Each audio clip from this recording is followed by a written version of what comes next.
There once was a rat named Max. He was the king of all rats, strong, sly, and purely evil.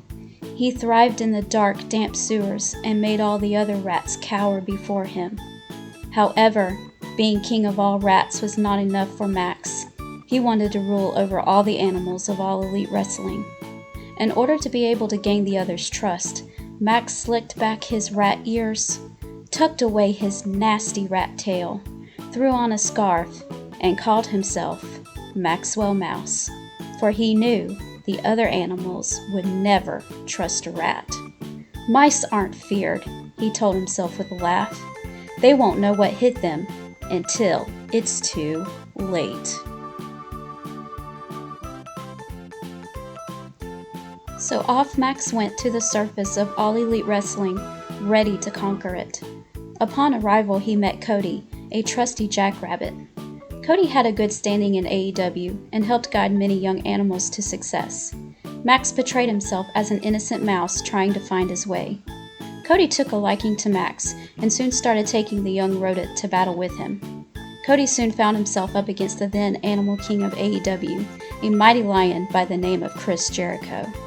This was one of the most important battles for Cody, for if he lost, he vowed to never challenge the Animal King ever again.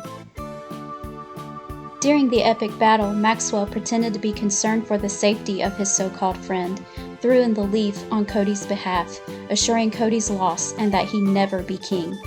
After the match, Max turned on Cody, striking him down. All of the animals of AEW were shocked. Who was this Maxwell Mouse? Surely he could no longer be trusted. Cody soon picked himself up and went chasing after Max. Being the rat he was, Max was champion of hiding and always seemed to be just out of reach. One day, Cody caught a glimpse of Max and went running as fast as his jackrabbit feet could take him. However, Maxwell was not alone.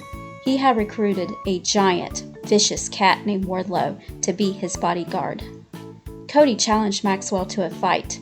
Max knew that Cody was faster than him and could beat him outright at his best, so he gave conditions in order for Cody to be able to face him. Desperate for revenge, Cody agreed. The stipulations were that 1. Cody could not harm Maxwell beforehand. 2. Cody would receive 10 lashes. And 3. Cody would have to beat Wardlow in a cage fight. As difficult as all 3 challenges were, Cody triumphed over all 3. During his fight with Wardlow, he used his feet to his advantage to hop to the top of the cage and come crushing down on Wardlow. Max was shocked. How could his plan already be in such jeopardy? He had to pull another trick out from his greasy rat fur. Cody fought honorably against Max, but Max went for a sneak attack for the win. Part 1 of the conniving plan of Maxwell Mouse, secretly a rat, was complete. He had brought down AEW's Animal Mentor. After his battle with Cody, Max noticed that the other animals seemed nervous around him. He began to worry that they may not trust him for what he had done to Cody. He knew in order to become Animal King, he may need them, at least for now. Max then started a campaign against the then King Jon Moxley, a rough old wolf who loved to fight. Banking on the idea that the AEW animals were not fond of a chaotic ruler, he tried to gain power by asking for their support. "Put your faith in me," he said. "That Jon Moxley is a savage beast. You never know when he will attack. I may be small, but I am mighty in spirit. Together, we can accomplish greatness." Although the animals knew of Max's powerful influence and cunning abilities, they saw right through Maxwell's plan. They refused to give their support, and the crazy wolf Jon Moxley held on to that top spot for some time longer. Max had no other choice but to retreat to his dark hole, licking his wounds. Direct opposition was not going to get him anywhere. He remembered why he had been so successful against Cody in the beginning. He had gained his trust before making his move. He would have to do the same thing again, and this time he'd be sure that all of AEW would be his. He would go after the strongest of them all, the Lion, Chris Jericho. Chris Jericho had surrounded himself with a group of hyenas known as the Inner Circle. Although Jericho had lost the formal title as Animal King, he still was well respected and revered. The Inner Circle, under Jericho's guidance, was a strong brotherhood. It would take something extreme to bring it down, or something sly as a rat. When Maxwell re-emerged into the animal kingdom of AEW, he cried that he was sick of being alone. He began showing up for the Inner Circle gatherings, professing his loyalty to them. Jericho was amused, but the other members were not convinced. "He can't be trusted," they said. "Besides, he's nothing but a mouse. What benefit would he be?"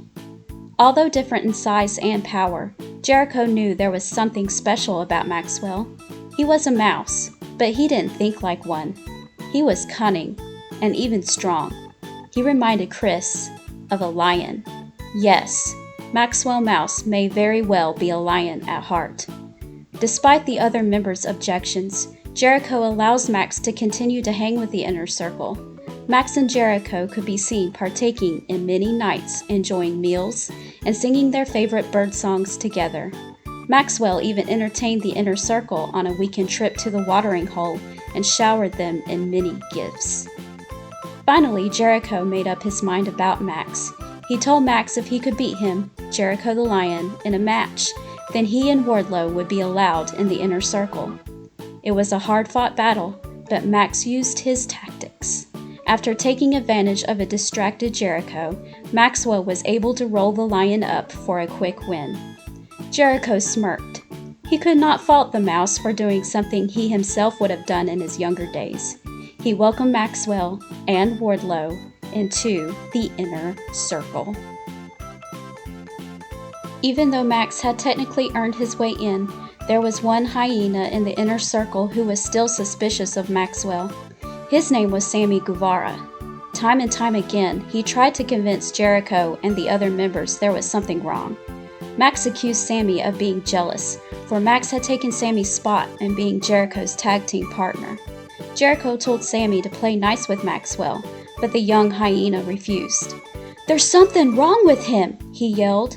"Maxwell Mouse is not who he seems to be." Feeling fed up with Jericho and the other hyenas for not listening to him, Sammy attacked Max and walked away from the Inner Circle. Some time went by, and tension began rising within the group. Some speculated he wanted to take over the Inner Circle.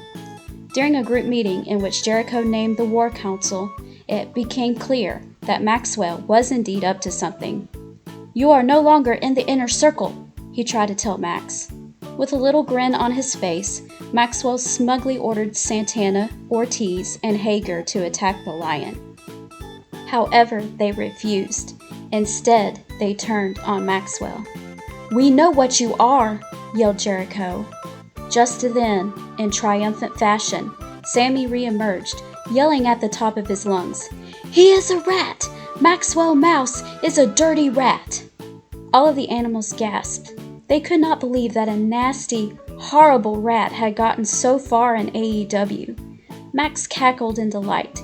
He unslicked his rat ears, untucked his dirty rat tail, showing his true self for the first time. "Yes, I am a rat. And if anyone wants to do anything about it, well, just know that I am not alone." Just then a band of jackals arrived on the scene, making the Inner Circle retreat. This band of jackals Maxwell called the Pinnacle, and he would use them to gain even more power within the AEW Animal Kingdom. The Inner Circle and the Pinnacle would spend the next few months battling time and time again. Once the Inner Circle felt that they had the Dirty Rat and his band of jackals beaten, they would come back for the attack.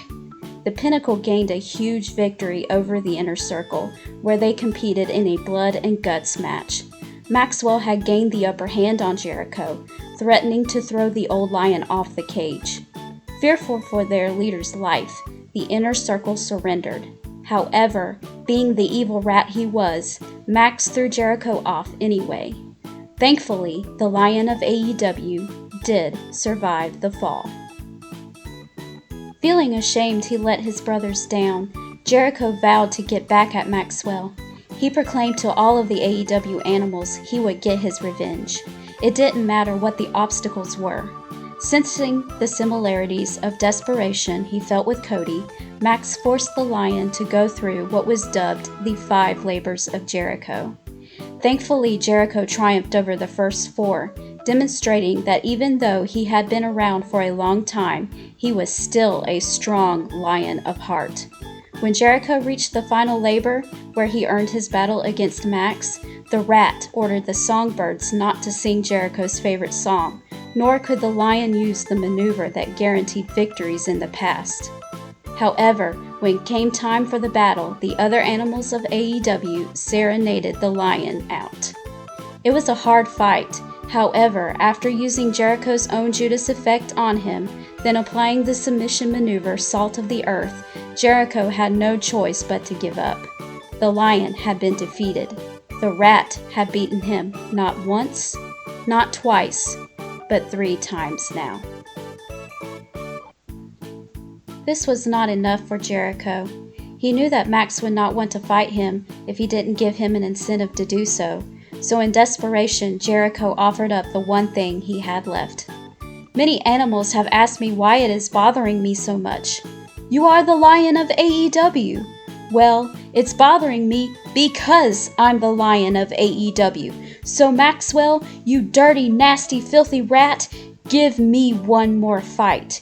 If you win, I will step aside and no longer fight for the animals of AEW. Max smiled his evil rat smile. This was exactly where he wanted the old cat. He would do whatever was necessary to once and for all take him out and continue his journey. Will the tried and true Lion of AEW, Chris Jericho, put the rat back where he belongs, in the deep, dark spaces beneath the surface? Or will the rise of the Rat King become inevitable? I guess we will find out on September 5th.